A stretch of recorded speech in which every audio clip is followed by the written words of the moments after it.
Olá, eu sou a professora Rejane Mota. Nesta videoaula abordaremos racismo e conflitos ambientais. Aponta-se que a primeira teoria sobre as raças teria sido elaborada por Aristóteles, afirmando que o clima frio diferenciava os povos. No entanto, o conceito de raça é relativamente recente.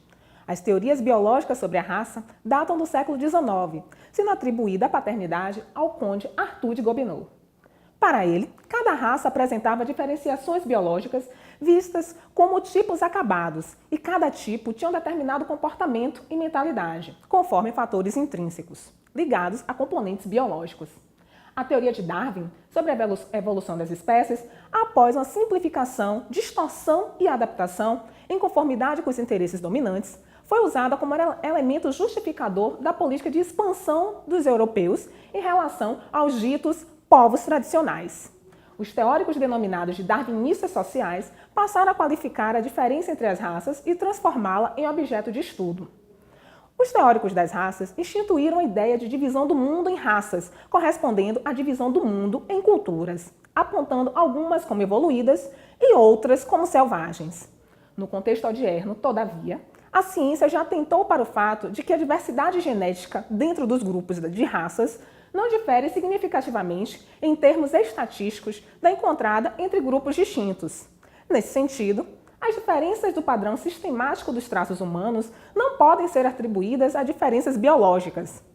O conceito de raça, odiernamente espousado pela sociologia, não é mais um conceito científico como outrora, mas uma forma de classificação social, baseada numa atitude negativa frente a certos grupos sociais. O conceito de raça, odiernamente espousado pela sociologia, não é mais um conceito científico como outrora, mas uma forma de classificação social, baseada numa atitude negativa frente a certos grupos sociais. Apesar de desprovido de conotação científica, tem servido para práticas discriminatórias e naturalizadoras do mundo social.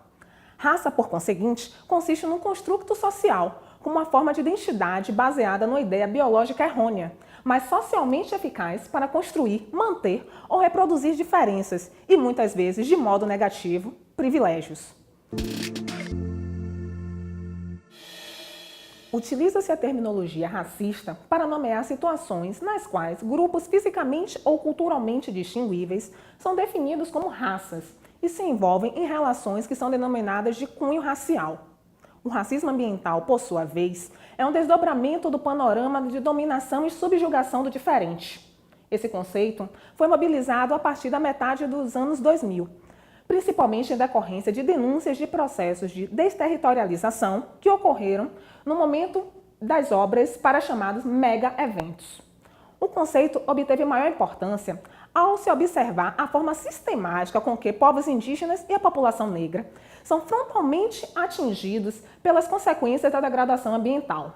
O cerceamento do acesso ao meio ambiente saudável para pessoas negras e povos indígenas, bem como a destituição desses povos tradicionais de espaços que são potencializados por essas pessoas e passam a ser cobiçados para a lógica de exploração econômica, também constituem exemplos de racismo ambiental.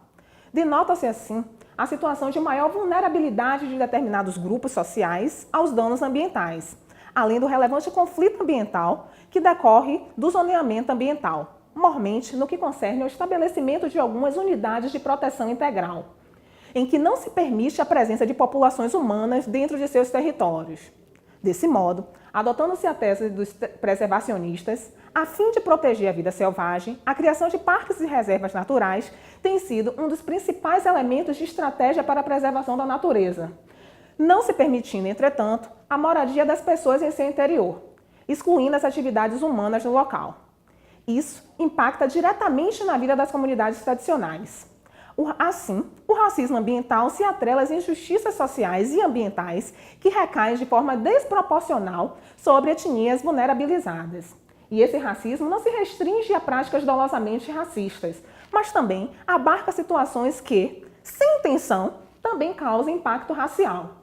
Isso amplia o conceito de racismo ambiental para abranger situações em que grupos étnicos em estado de vulnerabilidade são removidos, expulsos e até descartados de seus territórios de origem, pertencimento e identidade por ações de territorializações, zoneamentos, efetivados pelos governos.